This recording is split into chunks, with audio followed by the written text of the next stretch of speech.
Hey everybody, it's me. I'm back, your friendly neighborhood Uncle Pete, with another episode of Nails in a Coffin, where we learn that with great kills, there must also come great nails. If you are new here, you can read what Nails in a Coffin is all about in the section down below, because my videos, they're not film reviews, but I break down the kills and evaluate how well those victims responded to their, dire situation. This week on Nails in a Coffin, I'm covering Final Destination franchise, and today we're with Final Destination 2. Recently covering the original film, that film had an average nails in a coffin of 2 nails, so it was a good mix of innocent victims and dumb decisions and whatnot. That average is slightly higher than a lot of the films I've covered on Nails in a Coffin, but there were only 5 on-screen deaths that I was actually able to rate, because obviously I got to see the death on screen. So, it's fun covering this franchise. I'm looking forward to covering Final Destination Part 2. It's been a while since I've seen a lot of these films, so I'm really enjoying them. Buckle up, check your mirrors as we give Final Destination 2 some nails in a coffin. Just like the first film, we have an early set of deaths. The premonition comes to Kimberly this time, and she sees a horrific traffic accident with many deaths. Now, since it's premonition, I'm not going to rate these people, because technically the premonitions don't count. However, I will add this is by far the best opening in any set of kills in the Final Destination movies. It's the one that seems the most plausible, and I think that adds a great level of fear to it. When the real accident occurs, Kimberly is outside of her car talking with Sheriff Tom Burke. She's panicked about what she just experienced. She stopped the car, blocking everybody else behind her from getting onto the highway, thus saving their lives. And while she's talking to the sheriff, the action actually does occur, killing those 15 nameless people. When the action actually does happen, 15 people are killed in a violent series of crashes. But I'm going to give them all a pass, since we only see a small part of the crash, just like the explosion. There's no way to tell if anybody did anything stupid. So, for those 2 reasons, not having enough evidence to go on, the 15 people that died in the accident that did not involve Kimberly, all those 15 nameless victims are going to get a pass. The first set of on-screen deaths we get to nail is a trio. It is Cheyenne, Dano, and Frankie, Kimberly's friends. Right after they all witness the accident, Kimberly is still frozen in shock. The sheriff runs back to Kimberly, grabbing her out of the way and saving her life as a speeding 18-wheeler plows into the SUV, killing her friends. I'm going to award this trio a pass as well. They were just passengers on the side of the road until a speeding truck slammed into them. This was all the fault of the truck driver, so I don't know what the hell he was thinking. They weren't even on the actual highway. They were kind of on the off-ramp, so I don't see how he plowed into her. He saw the accident. Why didn't he slow down sooner? So, yeah, I don't know what the hell was going on there. But Shanna, Dano, and Frankie did absolutely nothing wrong. They were totally innocent. So, not much of the chance I can do here. So, I'm going to give them a pass as well. Now we can finally get to a victim who's 100% getting nailed. And that victim is Evan. He's cooking. I guess you can call it that. He kind of just dumps some oil into a frying pan, adds some frozen stuff, and tosses a leftover container of Chinese food into the microwave. Evan didn't notice a fridge maggot fell into the takeout tub of food when he put it in the microwave. And when he's checking his new bling, it starts to spark. The microwave, not his bling. His ring falls down the garbage disposal, and he sticks his hand down there and of course it's going to get stuck.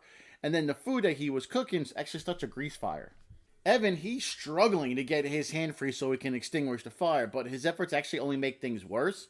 He eventually does break free, and his entire apartment is quickly become consumed by the fire. He grabs a fire extinguisher and tries to fight the blaze, but it's already too intense and the flames continue to grow out of control.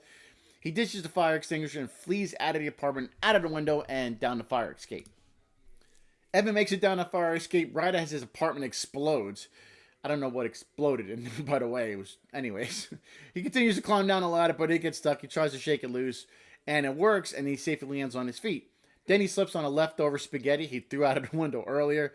He leans on his back. Right above his face is the bottom of the leg of the ladder. It falls just stopping inches from his face. Then it falls again, impaling the young man right through his eye.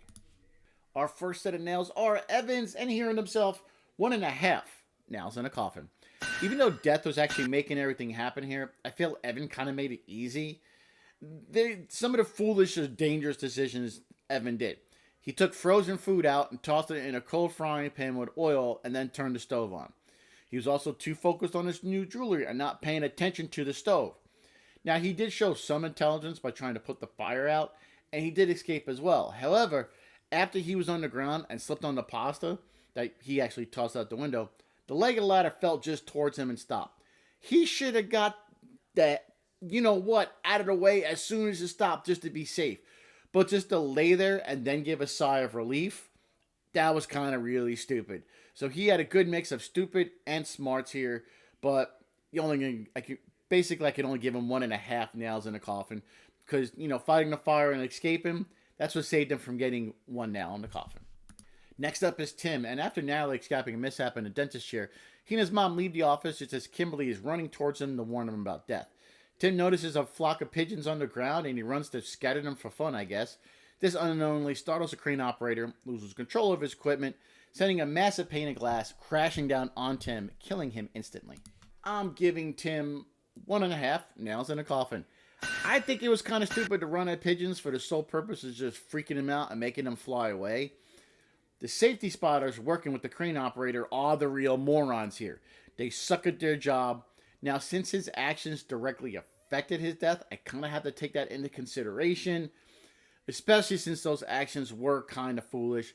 Normally, if you think you're running at a bunch of pigeons is kind of funny, but know your surroundings. There's some dangerous stuff going on right now with construction and everything. Not the time to start acting goofy. Guy taken into consideration, which is why he gets 1.5 nails in a coffin. Tim's mom, Nora, is Death's next victim. After a meeting with all the survivors, she's in an elevator with Eugene and some weird man carrying prosthetic arm parts. He's a total creep and he sniffs her. Well, she drops her phone, and when she picks it up, one of the hooks on her arm actually gets wrapped around her ponytail. It was actually Sheriff Burke on her phone, and he was trying to tell her, a man with the hook is going to kill you because of her premonition. Of course, this freaks her out, and when she stands up, her hair is now actually caught in one of the hooks.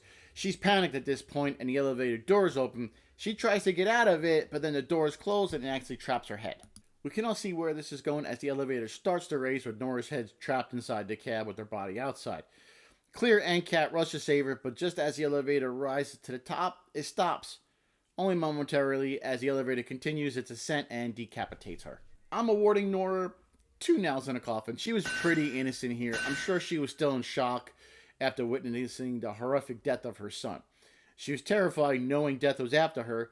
She gets in an elevator with the creep who's sniffing her, carrying mannequin prosthetic parts. And then when she hears a man is going to kill you with a hook, she freaks out. Plus her hair got caught. I can see why she panicked, as most people would in this situation. The doors opened. She wanted out. She was trying to get that safety. Death was at fault here, and none of Nora's actions actually contributed to her demise.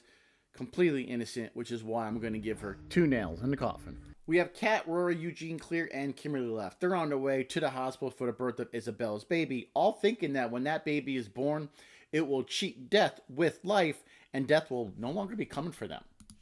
Death, of course, he has other plans. As the SUV gets a flat tire, which sends them careening off the road onto a field. They crash into some hay bales and then some construction equipment.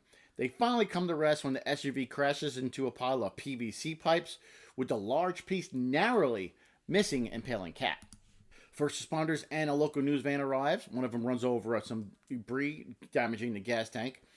Rescuer using the jaws of life on the SUV to get the door open. Cat asking to be more quiet, and the first responder makes a joke. When he slams the jaws into the door jamb again, the vehicle's airbags go off, which send Cat's head into a broken piece of pipe, impaling her. This was an easy one to rate. I'm going to give Cat 2 nails in a coffin. She was completely innocent here. The traffic accident was not her fault. A tire blew out. She managed to control the car the best she could during the crash. Also, when she was trapped inside the vehicle, she remained pretty calm, even though, she was visibly shaken, being trapped in, nearly dying. I just didn't see any errors in her decisions or actions, which is why I'm going to give her a solid, innocent 2 nails in the coffin. We don't have to wait long for our next death, as we still have that gas leak to worry about. The cigarette Cat had falls to the ground, which blows to a gas trail, causing it to ignite. The fire reaches the gas tank, causing it to explode. This sends a section of some barbed wire fence flying through the air, which trifurcates Rory in some mid-2000s CGI. Rory earned himself 2.5 nails in the coffin. A few moments earlier, he had saved this kid, Brian, when he pushed him out of the way of that speeding news van. And right there, he showed bravery and selflessness. So, with his actual death, he did nothing wrong. He was just standing there as a van exploded. He had no time to react. No one could react that quickly in an explosion. He was completely innocent. And with his actually saving of Brian, I'm going to give him more points because of that selflessness and bravery, awarding him 2.5 Nails in a Coffin. We're nearing the end here, and this one's a twofer. While everybody's at the hospital for the birth of Isabella's baby, as well as Eugene is being taken care of in ICU due to his injuries from the car crash. After talking with Kimberly about another premonition, Claire visits Eugene's room where he's recovering from the accident. She's unaware that the room is filled with pure oxygen, thanks to some chicanery from Death. But when she opens the door, some equipment becomes unplugged, making a spark, blowing everything to smithereens, killing Eugene and Claire. Eugene, this is an easy one to rate. 2 nails in a coffin. He was bedridden in a hospital, unable to move, and he was actually relying on machines to breathe. He was also completely innocent in the accident. So when you're that innocent and helpless, it's an easy 2 nails in a coffin. But Eugene gets a very respectable 2 nails in a coffin because he saw Death trying to kill him actually while he was strapped to that hospital bed, and he was struggling the best he could. So he gets a very respectable 2 nails in a coffin. Claire, she's going to be bestowed upon with 2.5 nails in a coffin. Granted, she died in the same explosion that occurred when she opened the door to Eugene's hospital room, but throughout the movie, and since the first Final Destination, she's been trying to avoid and beat Death at all costs. She took this very seriously, and she was determined. Death just got the better of her because let's face it, it's Death. But since he wasn't playing fair. But due to her previous actions in both films, I got to give her a little bit of more smarts and credit. So she's going to be getting 2.5 nails in a coffin, which is clearly a fair rating for Claire. We only have one more death to cover, and it happens at the very end of the film. Kimberly and Sheriff Burke are having a barbecue with Brian and his family. Early in the film, Roy was the one who had saved Brian's life from that speeding news van. Brian goes to check the food on the grill, and everybody is happy. Then suddenly, the barbecue explodes, blowing Brian into pieces all over the place. Brian receives a final set of nails, and he gets 2 nails in a coffin. I mean, come on, the kid was 100% innocent here. We don't know why the grill exploded, and there's nothing really else to go on. And it's fair to say Death was just being crafty and had to take Brian, since Brian was saved earlier when he was supposed to have been killed by the news van. You've seen these films, you know how Death operates. It's the whole motif of the franchise. So, Brian, you are going to get the final set of nails, and you get 2 nails in a coffin. There we go, ladies and gentlemen. Those are all my nails in a coffin for Final Destination 2. Here's a quick look at all the nails I've awarded.